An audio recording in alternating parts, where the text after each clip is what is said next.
Knowing what's in the market is extremely important, especially if you're going to be sending out properties to people that are looking for properties, right? Not just investors, but also people that are looking for primary homes. And it's not enough to just throw out all the properties and let the buyer handle the heavy work of sifting through it and applying filters and determining whether or not the property is worthy of a flip or worthy of a rent to own or anything like that, or anything worthy of just buying and holding. It's at least I see it as my responsibility to filter this and to polish the raw material of the actual listing in the market and seeing if it's worthy of this particular buyer, right? So this is what I call the market scan. This is scanning the market with my own ideas, right, with my own filters applied, because I know what a buyer is looking for, I know what is important, what is needed, and I basically burn off all of the excess, anything extra that we don't need in a market report or anything with the property. So once I have all of the facts about the property figured out, that's where I go ahead and send it out to the specific buyer that's looking for this. So in this particular video, what I'm going to do is show you how I do the market scan, the Luis Torres style, basically.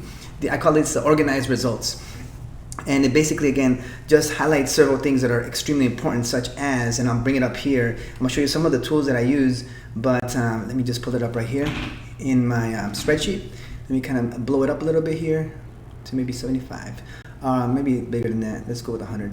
All right, so if you can see here, things that are important, such as when the property was listed, how much are they asking for, how much is the rental rates in that particular area of that property, what's the current condition of the home, what's the rehab, what's the ARV, what's the monthly mortgage payment, how much cash flow is needed, what is the flip amount, if it is overpriced property, what is the maximum allowable offer that a property would have, and what's the status of the showing, is it go and show, is it a appointment required, and then obviously if there's any notes there that would help me to figure things out more quickly on the fly. So those are the big things that I look at when it comes to the market scan, so that I can more efficiently sift through the multitude of properties that exist. And even after the fact, there could be a buyer that today calls me and wants to start a new search, and I already have this list already saved in my MLS with this particular criteria, so that way we're able to do this. And this is what the final, let me see if I can pull it up here. This is what the final product will look like once it's fully entered into the system, because it has to be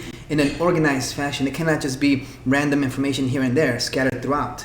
It has to be very, very organized in almost like a spreadsheet format, but in the MLS. And since MLS doesn't have that capacity to have some sort of customizable spreadsheet, I had to take it upon myself to do it myself here with this. So I said, okay, let's just do the same text over and over again and see if it's possible to do this. So as you can see here, I'm zooming in. This is how I have it basically set up. A structure every single time. This one's kind of old, so this is why we don't see this. Let me actually put up some more recent ones here. All right. So here we go. So you can see here that I have columns, right? The first column is how much cash flow there is. The next column is the date it was entered into the database, the condition, percent, and that's a little wonky here. I will have to do some maintenance to make sure everything lines up. Ideally though, as you can see here, everything will line up. But here in this particular column, it's the rent compared to the mortgage, compared to the, the flip cost, compared to what they're asking for, the rehab costs, all these things all going hand in hand. So because of the way I set up, I just used the straight text and I just copy pasted with obviously the digits pertaining to that property, and just made sure that it's all uniform in that regard. So that's what we're going to do here, is show you how I scan properties, so that when you're up to the task of doing this, you'll be able to know what to do. Okay, so let's get started. Now we're going to go live into the market and see what is available here. Okay, so let me go ahead and bring up the MLS. And let me show you here from my screen on this side, okay? So here we go. I'm using the classic view. I prefer this classic view as opposed to the general one. See, this is back to general search, just because of preference. There's a lot of things that I prefer to do. There's some bottlenecks and whatnot in the general one that I prefer to just avoid. All right, so now I already have pre-programmed the boundaries, and you can just see here where the boundaries are. It's gonna pull up another one here.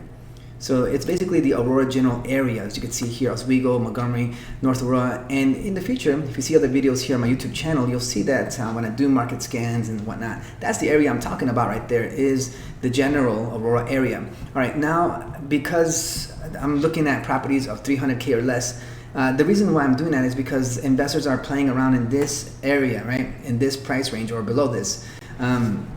And then I have a buyer who is looking also minus in a less than 300K range. So that's why I'm going to put here 300 search price, right? Now that that's criteria is there, I just want to see everything in the market. So I'm going to hit view results, and now it's going to come up with this, right? So again, let me see. I have here my organized results, okay?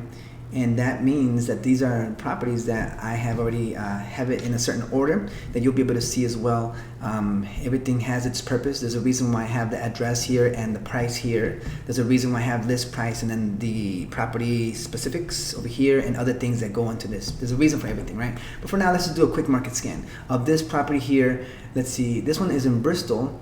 32 Cross Street. This one's going for $199. Let me just take a quick look at some of the photos. We might not even have to scan this one yet. It might be a little bit out of the way, but we'll see. All right. Okay, it looks decent right now.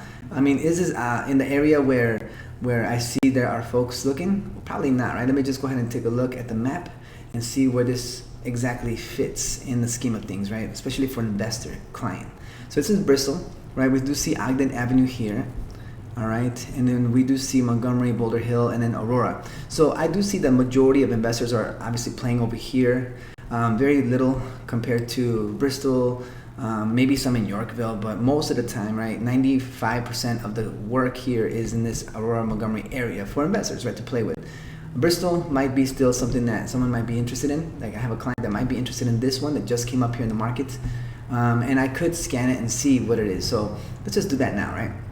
So I'm going to go back now to the list view. All right, I'm going to just begin the process. Okay, it's very mechanical. It's very repeatable, you could say, and I will have this scanned appropriately. Like this is what I will follow. This is the system, right? I will put in the date, the price that they're asking for, the rental, and everything else. Okay, so let's just go ahead and start doing this. I'm going to hide myself here on this side, and I'm going to start typing in this information. Now, this in the orange is what I'm inputting in, right? And then whatever here is in this gray box is the text that's going to be copied and pasted to the MLS. So let's just go ahead and start running the numbers, right? So to my left here on the screen, let's just go in the date, right? Now in the date, it does say here 5/22, which is today's date. So I'm going to go ahead and enter in the date, and that's 5/22. There it is. What are they asking for this price? $199,999, right? So basically 200K. So I'm entering 200K. All of a sudden now I am also going to just start running the numbers here in the background. I'm going to copy the address, and I'm going to go to this application called, it's called Rentometer, right? And I'm going to go ahead and edit search and enter in that data into the search. This property has 2 bedrooms, 1 bath, and it's only 672 square feet. So it's a very, very small house. But like as you can see here again, 2 bedroom, 1 bath, and it's a house, right? So that's how Rentometer works. It's gonna pull up the most recent comps. It does show you the map right here, right there. You can see the map of where those comparables are, and also you're able to see what the price is, right? The average, median, the 25th lower percentile, and the 75th higher percentile, right? The quarter highest, you can just see that right there based on how many comps. It says here 6 comps. Right, so that's again what we see. So because I see here that the average should probably be like 1,900 or so, I'm gonna enter that information here, 1,900 a month, right? That's the rent, the condition of the home. Okay, so now this is the time to go ahead and take a look at the photos and see how things are looking like here based on what we can see in the photos. All right, so just take a look. Looks like it has a metal roof. All right, that's not a bad thing. Those last about 50 plus years. All right, this is the exterior. Looks like a lot of space. The interior is not bad. It just, the kitchen though looks like it's just one counter, but it does have a lot of space for a dining room table. I'm also looking at here the laminate flooring. It might be that it is used wear and tear. Nothing new. No LVP flooring. This is the looks like either the foyer or of course the laundry room with that stackable washer dryer. All right, and then the exterior access. So we'll see there. So looking at the same room, this door here does open up to the bathroom, okay?